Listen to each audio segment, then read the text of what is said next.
Welcome back to Bravo Breaking News with Kim and Lisa. On the Real Housewives of Beverly Hills reunion part 3, it was Kyle's turn in the hot seat. But did she really answer any of our burning questions? And what really happened with Sutton's medical emergency? Did it have anything to do with Kathy? We are going to dive into it all, but before we do, make sure you are subscribed so you don't miss any Bravo breaking news. So, of course, this is the moment we've been waiting for. We start reunion part 3 off with the entrance of the Grande Dame of Beverly Hills herself, Kathy Hilton. But it kind of seems like Andy is a little bit annoyed. He's like, is Kathy coming? She's getting mic'd up. Like, he did not seem happy. I wonder if she was like running late or not on time. I don't know, but he seemed annoyed right off the bat. Garcelle kind of made it seem like it was supposed to be a surprise, but maybe she was so late that it couldn't be. So I don't know. But I, for one, was excited to see her. And she kind of just shares that she's there to support Kyle. So obviously we're all thinking, what is she there to support Kyle with? What is Kyle going to tell us that she needs this emotional support for? So I don't know. We'll get into that. But, you know, Andy's like, have you watched the show? And she's like, I've watched all the clips. And he's like, clip. Everybody's like, clips? She's like, yeah, no. I can't watch the whole show, but I do watch What Happens Live just because it goes by so quickly. And honestly, like, we know that Kathy loves to scroll on social media in the middle of the night, so she has the attention span of a Gen Zer at this point. I mean, yeah, and she is booked and busy. She's Kathy Hilton. She doesn't have time to sit down and watch a whole hour program. Give her the highlights, give her the top beats, and she's good to go. She looks gorgeous, by the way. And I just love that she always has her little purse with her wherever she goes. I'm shocked that we didn't get a moment of her applying her lip gloss because that's usually her signature. Like, anytime there's a real serious conversation going on, the camera will pan to Kathy and she's without a doubt putting on lip gloss. So then Angie kind of starts asking, like, you know, Erica, you said that people fear Kathy and, you know, let's get into that. And Kathy kind of starts laughing and says, oh, I thought that was so funny when you said that, Erica. You know, I even sent that clip to people. And it's like, I don't think she was kidding, Kathy. Like, people are afraid of you. It's just, I think she was either trying to like play it off or say, oh, you know, I'm no one to be scared of. But like, it's a reality that is going on. Like, there's people in that group included that don't want to get on your bad side. I mean, Kathy is powerful, as they say. Kathy is Beverly Hills, you know, and if you are on the wrong side of her, there's a chance that you could kind of turn into a little bit of an outcast, you know, not being invited to all the parties. I certainly wouldn't want to be in that space, but luckily we aren't because we are part of Kathy's circle. I am grateful to report, as you guys all know. So I don't know. I was happy to see her. I'm not scared of her. I think Erica has a lot to be scared of. I don't know. Maybe Kathy knows more about her and Tom's situation because Kathy does run in these circles. So I don't know. I think if anybody is scared of Kathy, it could be Erica because, you know, Kathy might have some dark secrets to pull out about Erica. Interesting theory. Yeah. So in the middle of, you know, this whole Kathy and Erica thing, we get the moment we saw in the trailer. Sutton's shaking. She starts shaking. She almost like falls over at this point. Garcelle has to like help her up. And of course, Kathy is providing the commentary, you know, like, it's probably a hot flash. You're 49. It's bound to happen. Like, kind of, honestly, no lies. Probably was something like that. I guess maybe it's high blood pressure. I don't know, but she gets all shaky. Everybody's all like running around, like, you know, scrambling, trying to figure out what to do. Meanwhile, Kathy and Erica just go about their conversation. They're talking about the holidays. They're talking about Christmas.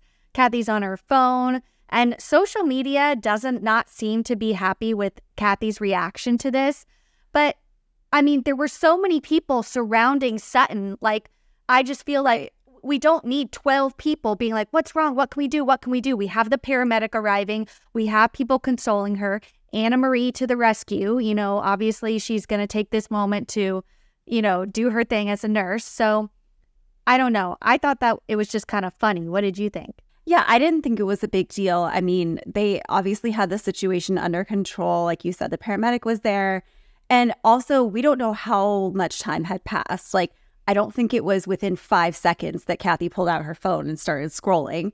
Like it had probably been, 5 minutes or so, and they're still checking her out. And it's like, okay, she's obviously okay.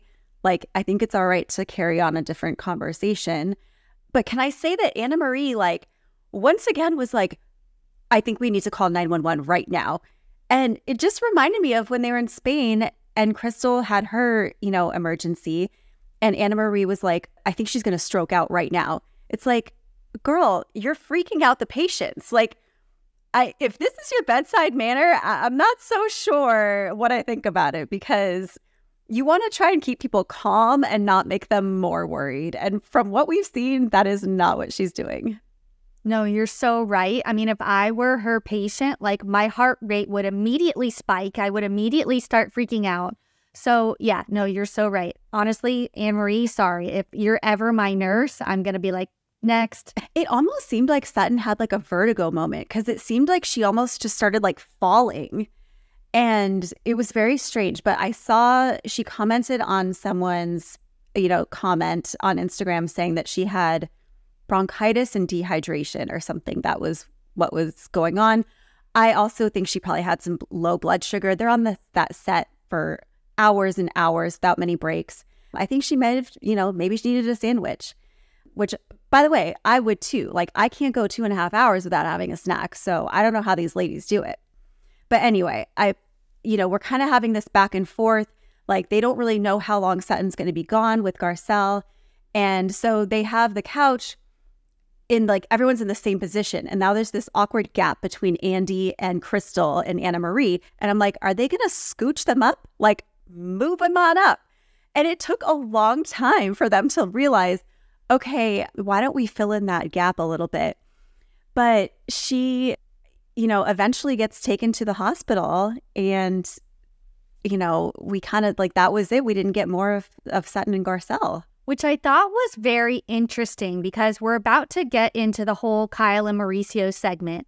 And I don't know if you saw, I think it was at the People's Choice Awards, and Garcelle was interviewed, and she mentioned that there was some shocking ending to the reunion, that she was totally shook, like they learned something new that they didn't know about Kyle and Mauricio, and, we needed to tune in to find out.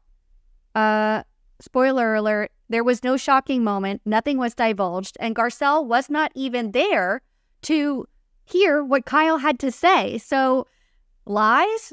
The lies? I mean, I don't know. This totally rubbed me the wrong way, that we were totally clickbaited. No, we 100% were clickbaited.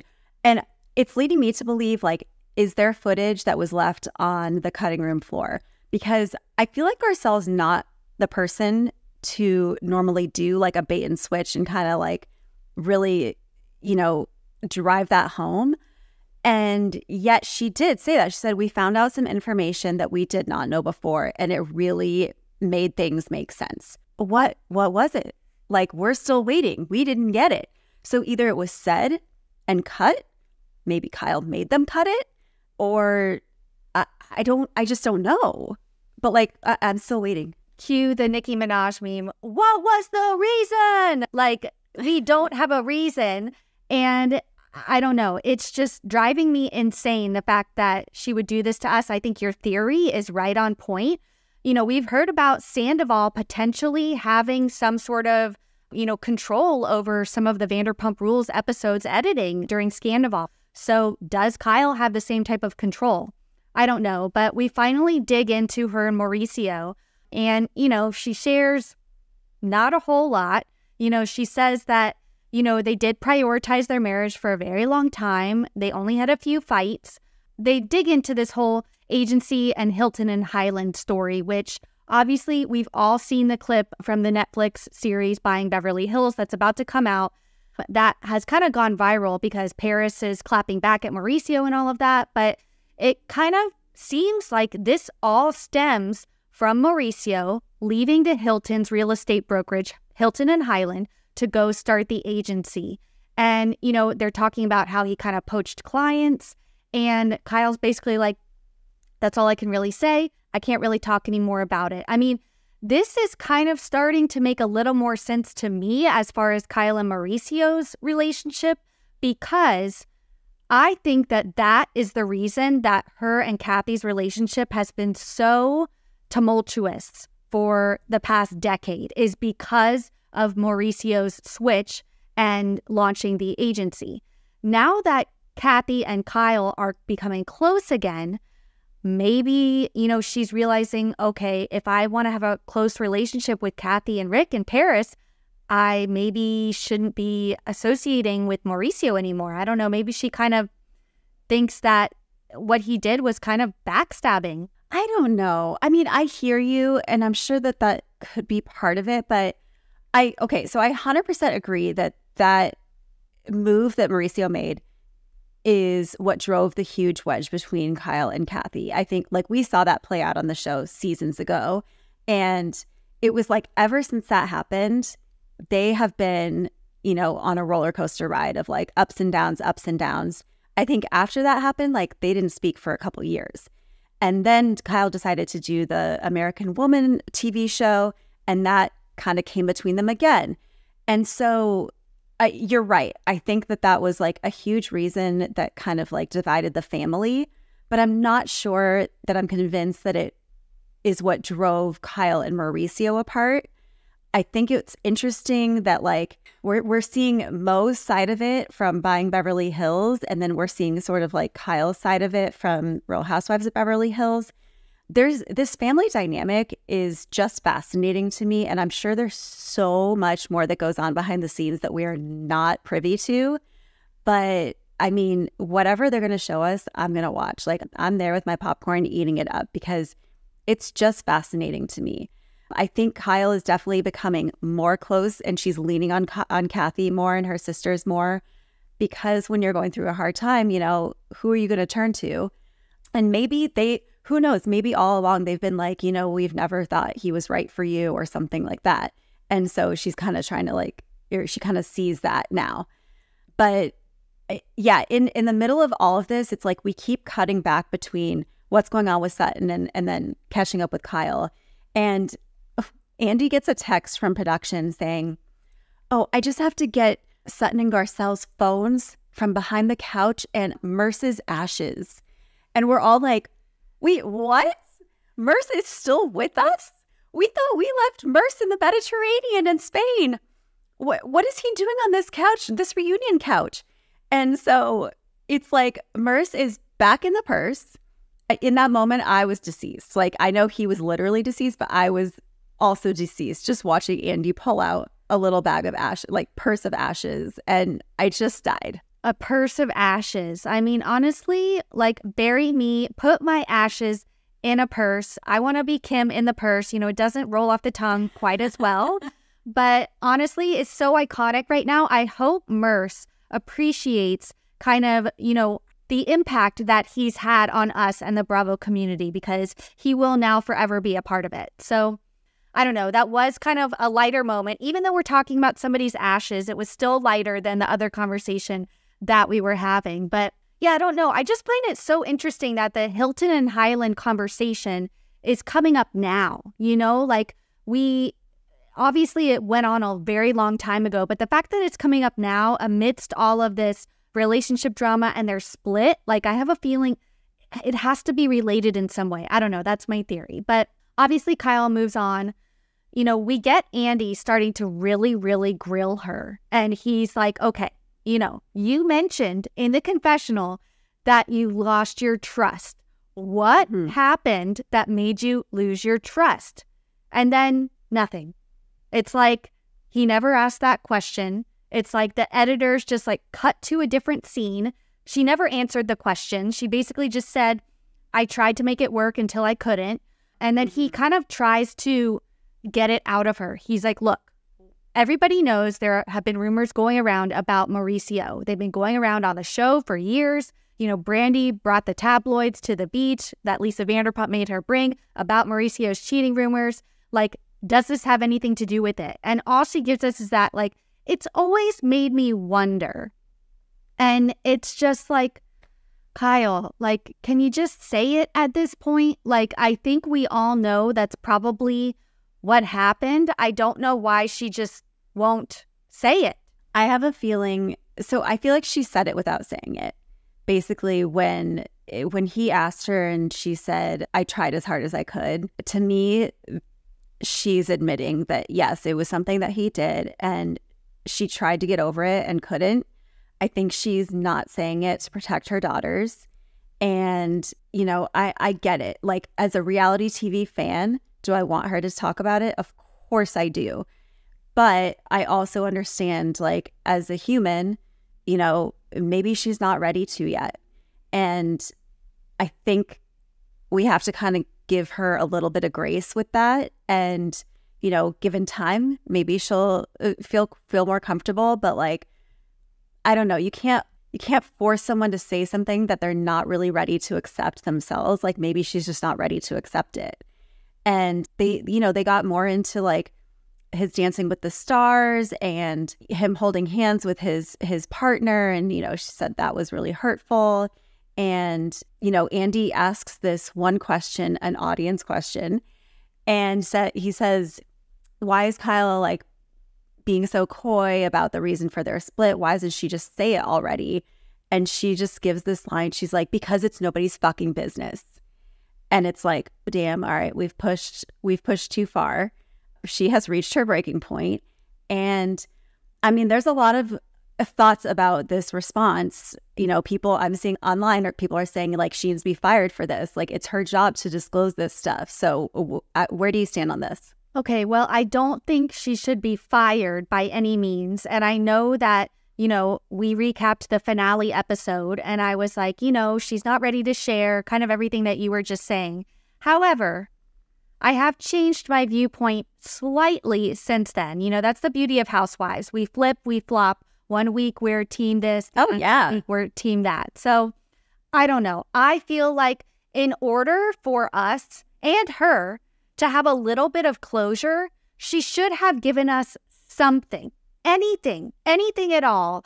But she gave us absolutely nothing. We still don't know the reason. You said that, you know, she implied it, but I still don't think that that's enough. And honestly, yes, time and time again in the past seasons, she's, you know, been campaigning for the other women to just tell the truth, just be honest. And right now, she's not being honest with us. You know, we've been teased for months that this reunion was going to give us some sort of answer about her and Mauricio, but we really didn't get anything. And I feel like if she gave us something, just a little bit to, like, grasp onto, then, like, the whole media attention and the theorizing and the crazed fans would kind of, like, you know, cool down a little bit. But by giving us nothing, it's almost like she's fueling the fire and making us keep talking about it and question it and theorize about it when she could have just put an end to it. So I don't know. That's my take. What do you think? No, I think you're absolutely right. I think she could have given us and should have given us something.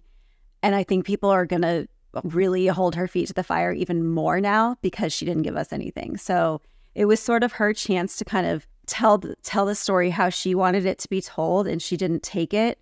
And so, yeah, now, like, we're left speculating still. And, you know, Andy got into the Morgan of it all and asked, you know, are you guys in a relationship? And she said no. But the way she said it, she was almost like so shocked that he would even ask that he would even think that. And it's like, Kyle, obviously he's going to ask that. Like, everyone's been wondering that for the last 2 years, you know, and she was almost like, what? Me and Morgan? Like, no, of course not. Like, come on. I know you're an actress, but that was not that great. Okay. And are they together? I don't know. But, like, it certainly seemed suspicious the way she was sort of responding to those questions. Totally. And thank God for Crystal for speaking up. She's like, what about the music video? We need to talk about the music video, because that is obviously kind of like what set off the majority of the suspicions. I mean, we kind of had them before that, but seeing that, I mean, whoa, that was really taking it, you know, a lot further than we ever had before. And she's just like, you know, like, I did it for fun. It was before, you know, the news came out about Mauricio and I. It was already filmed. So, you know, we thought we would just put it out. And of course I was curious. She's hot, you know, all this stuff, which, sure, yeah. I mean, those are great answers. But, like, still, it's suspicious. She's always around Morgan. She says that Morgan doesn't like the tabloid attention, but if she doesn't like the attention, then stop going out where the paparazzi are going to follow you, or calling the paparazzi in some instances. It's like she's asking for this. Like, she acts so coy when people are asking her, but she's like feeding it to us purposely, posting pictures on Instagram, going to every show, getting tattoos that could mean something. It's like, if she didn't want the attention about Morgan, she could easily stop the public scrutiny by just not being so obvious and in our face about it. Yeah, totally. I mean, so where do we go from here? Like, I'm really curious to see how things evolve as filming has stopped.